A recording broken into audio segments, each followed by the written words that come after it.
দ্বিতীয় দিনে ঢাকা ১০ আসনের জামায়াত মনোনীত প্রার্থীর আয়োজনে চলছে তারুণ্যের উৎসব সমাবেশ।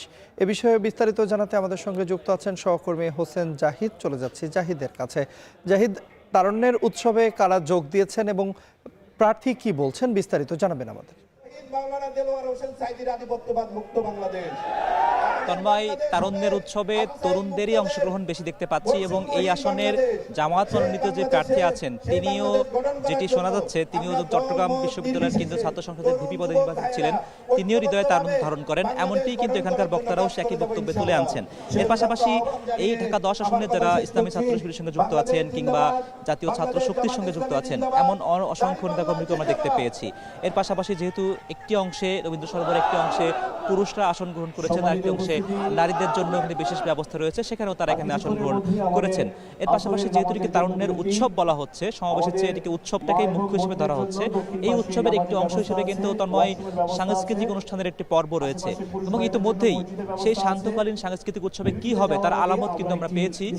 ইতিমধ্যেই ছাত্র শিবিরের বিভিন্ন কমিটির বিভিন্ন নেতাকর্মীরা তারা এখানে এসে ধর্মীয় সঙ্গীত এখানে তারা উপস্থাপন করছেন এবং এর পাশাপাশি যেহেতু এখানে ডাকসু ভিপি সাদিক কায়েমের আসার কথা রয়েছে এবং এনসিপির মুখপাত্র আসিফ মাহমুদ সজীব ভুঁইয়া তারও আসার কথা রয়েছে, কাজেই এটি আসলে তরুণদেরই একটি আধিক্য আজকের এই সমাবেশে কিন্তু মুখ্য হয়ে দেখা দিয়েছে এবং যেহেতু এটিকে তারুণ্যের উৎসব বলা হচ্ছে, কাজেই এই সামগ্রিক নির্বাচনী প্রচারণার আজকের এই যে কাঠামো সেটিকে ঠিক তেমনভাবে সাজানো হয়েছে।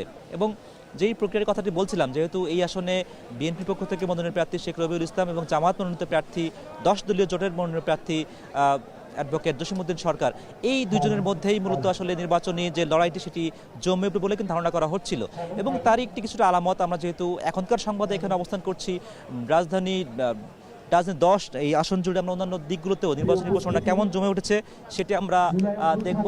তবে আপাতত তারুণ্যের এই উৎসব আপাতত আমরা চলমান আছে এবং এখনও কিন্তু সেই ইসলামী সঙ্গীত বলি, ধর্মীয় সঙ্গীত বলি, গজল বলি, ফ্যাসিবাদ বিরোধী নতুন নতুন কবিতা যেগুলো রচিত হয়েছে, যে সকল গান রচিত হয়েছে, সার্বিক দিকগুলোই মূলত এখানে প্রতিফলিত হচ্ছে এবং এটিকেই মূলত করে নির্বাচনী প্রচারণের একটি বড় অংশ হিসেবে তারা ধরে নিচ্ছেন।